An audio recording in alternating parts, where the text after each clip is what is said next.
Bonjour à tous, bienvenue dans l'émission Buzz-Cato. Aujourd'hui, on parle chloroquine et c'est un prêtre qui vous parle de ce médicament et vous allez tout savoir et c'est pour ça que cette vidéo est passionnante. Bienvenue, mais avant, abonnez-vous, chers amis, et ouais, à notre chaîne Révélateur TV.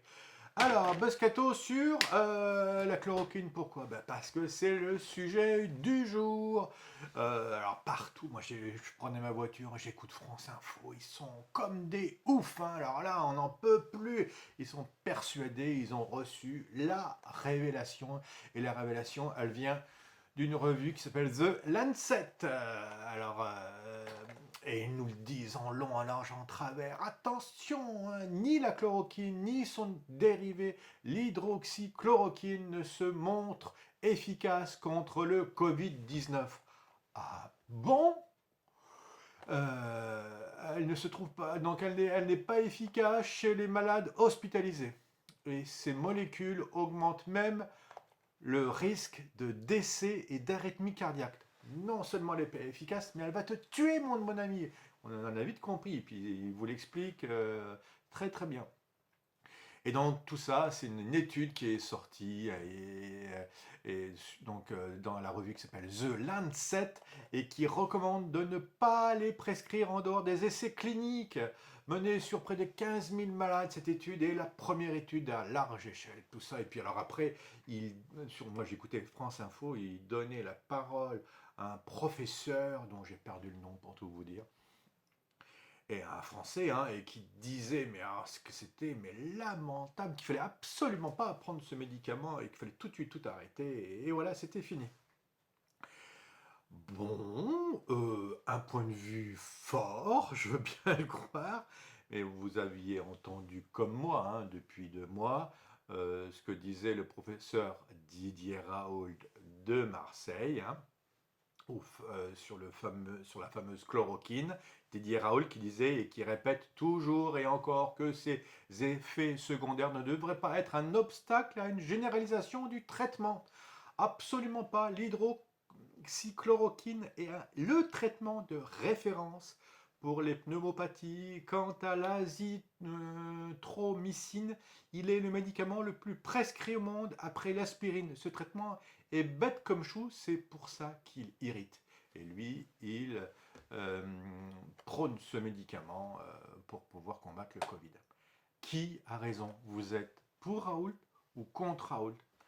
Et alors, brusquement, il y a deux religions différentes. Il y a les pour et les contre, mais c'est complètement incroyable. On est au XXIe siècle et on m'avait appris depuis tout petit que la science avait tellement fait de progrès qu'on n'allait bientôt plus mourir et que tout était expliqué et que les méthodes scientifiques étaient là pour nous rassurer. Et nous, hommes d'église, on était mais les arriérés, hein. Vous qui croyez en Dieu et vous, les hommes des religions, mais vous n'êtes pas les hommes de l'expérience. Alors que nous, forts de la blouse blanche, là était la nouvelle religion, et là était le salut. Et puis on s'aperçoit que ces gars qui ne sont pas des simples journalistes, alors il y a des quantités de types qui les suivent derrière et puis qui répètent ce qu'ils disent, mais chacun, c'est des gars qui ont des instituts, qui sont bardés de diplômes et de reconnaissance internationale, mais en fin de compte, on s'aperçoit que ni l'un ni l'autre ne savent vraiment quoi.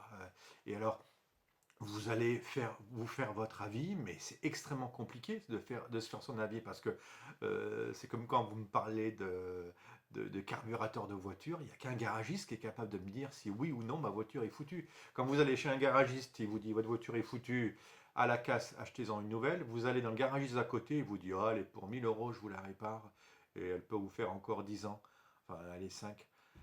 Tu te dis alors lequel avait tort, lequel avait raison, c'est pas si simple.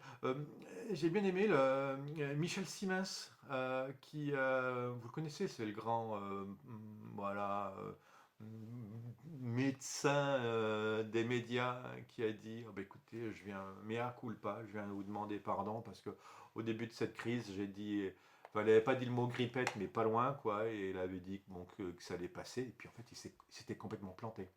Il a fait une belle réflexion, à un moment donné, il a dit, bon, bah, c'est vrai que je me suis fait après lyncher, évidemment. Puis je voulais trop rassurer les Français, et puis peut-être que dans notre métier, on nous a appris à mentir. Ça m'a fait réfléchir sur qu'est-ce que la vérité. La médecine et les scientifiques d'une manière générale ne, ne maîtrisent pas, ne sont pas la source de la vérité. Ils ne sont pas la vérité. Ils la cherchent. Et il faudrait qu'ils soient suffisamment honnêtes pour dire, ben, on cherche, on ne sait pas, et on est en quête en ce moment. Pour le moment, on en est là.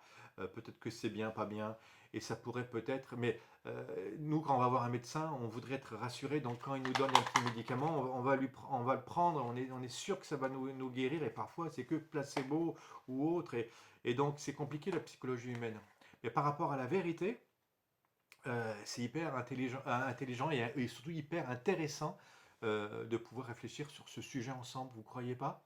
Parce que si c'est pas la science qui nous apporte la vérité, alors il nous faut forcément un supplément d'âme et réfléchir à un niveau philosophique sur ce qu'est la vérité. Et aussi réfléchir sur le fait que vous passez votre temps à croire des gens. Vous ne croyez pas en Dieu, très bien, mais vous croyez à la science. Bon, ce que moment-là, la science, elle vous montre qu'elle est toute fragile. Mais vous êtes forcément, vous passez du temps à croire, vous croyez que Aristote a vraiment existé, qu'il a écrit le livre La politique, et pourtant ça nous revient à travers des quantités d'intermédiaires. On ne doute absolument pas de César ni d'Aristote, mais on voudrait douter de Jésus et des évangiles. Aujourd'hui, alors maintenant, avec le réseau Internet, tout est ouvert, les fameuses fake news, on peut faire dire n'importe quoi à n'importe qui, et ça va être de plus en plus compliqué pour pouvoir découvrir la vérité et si cette personne a vraiment dit cela en vrai, parce que parfois on peut tromper, on pourra changer. Ça va demander une vraie réflexion et il va falloir s'appuyer sur des gens qui sont sûrs, d'où l'intérêt d'avoir des vrais journalistes et pas uniquement des gens qui balancent de l'info sans aller la vérifier. Hein, on est bien d'accord. Et alors, le nombre de complotistes, n'en parlons pas. Hein. Est-ce que les Américains ont vraiment marché sur la Lune? Est-ce que le 11 septembre, il y a eu des attentats ou pas? Vous voyez. Et alors maintenant, on se met à remettre en cause des quantités de choses. Et c'est pour ça que ça devient intéressant, parce que par rapport à la religion, justement, les religions s'opposent. Tant qu'on est au niveau de la religion par rapport à Dieu, eh bien, la mienne est mieux que la tienne. Vive Marseille avec Raoul, vive le PSG avec les autres. Vous voyez, c'est un peu ça. C'est mon club de foot contre ton club, et puis on est prêt à s'étriper. Si ma religion chrétienne serait mieux que ta religion bouddhiste ou ta religion musulmane, je trouve ça absolument, il n'y a absolument aucun intérêt. Parce que moi, si j'adhère à Jésus-Christ, c'est pas parce que c'est ma religion, même si je l'ai reçue en tradition et j'ai été baptisé petit. Non, c'est parce qu'il y a un moment donné, j'ai fait l'expérience du Christ. Et c'est ça qui est le plus extraordinaire dans le christianisme, et je voulais en venir à ça. Tant que tu n'as pas fait l'expérience de la chose et que tu as toi-même mangé, si c'est bon, pas bon, t'aimes ça ou t'aimes pas ça, et puis ça c'est un ami, c'est pas un ami. Ah, il est venu te voir à l'hôpital, ah oui, ça c'est un vrai ami. L'autre, il te disait qu'il était ton super pote, mais il n'est jamais venu te voir quand ça se passait mal. On est d'accord? Bon, ben, c'est là que quand tu as fait l'expérience de ton ami, tu peux dire, lui, je peux compter sur lui. D'accord? Dans, dans le christianisme, c'est la même chose. Ce n'est pas une religion, le christianisme. Jésus, c'est pas une religion, c'est une révélation. Toutes les religions sont belles parce que ce sont les hommes qui tendent vers Dieu, mais là, on a affaire à Dieu qui vient à la rencontre de l'homme. Donc si vous me suivez en ce moment, vous vous dites, mais alors à ce moment-là, je peux faire l'expérience de Dieu. Mais en effet, en Jésus-Christ, tu peux faire l'expérience de Dieu. Et alors, comment tu fais ça? Parce que c'est aussi simple que cela, pour être chrétien ou pas être chrétien. Eh bien, il suffit de prendre contact avec lui. Donc ça s'appelle la prière, hein, et tu es équipé.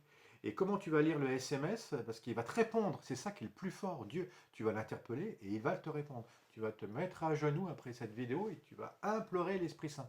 Alors comment il répond? Il répond de plein de manières différentes, toujours d'une manière extrêmement mesurée, délicate, mais il répond, je vous assure. Les petits moyens, il manque à voir tes SMS. Les SMS, c'est la parole de Dieu. Hein, tu vois, il t'envoie un message, c'est ton courrier, quoi, ou tes mails, c'est ça. Tu lis, tu ouvres la parole de Dieu, tu ouvres les évangiles et tu vas voir qu'il y aura les réponses à la question que tu as posée. Ou bien des fois il passe à travers quelqu'un, comme je pense à Anani qui avait été voir Paul. Il va mettre un chrétien sur ta route. Donc n'hésite pas à interroger les gens qui sont autour de toi, et surtout ceux qui adhèrent à Jésus-Christ, parce qu'ils ont peut-être quelque chose à te dire. C'est Dieu qui les aura envoyés. Oui, en effet, comme il veut pas te foudroyer et faire de toi un soldat, un Playmobil, tu vois, qui serait un soldat, de petit soldat de plomb ou de plastique, qui serait obligé de croire, il veut que tu puisses avoir toute ta liberté et garder aussi toute ton intelligence pour adhérer à lui. Alors c'est pour ça qu'il vient d'une manière extrêmement délicate.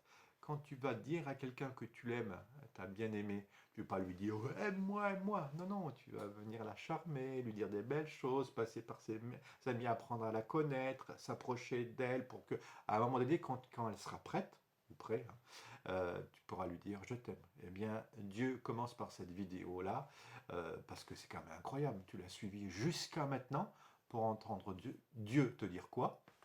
Je t'aime et suis-moi parce que je suis le chemin, la vérité et la vie. Allez, à bientôt. C'était Tuto Tato.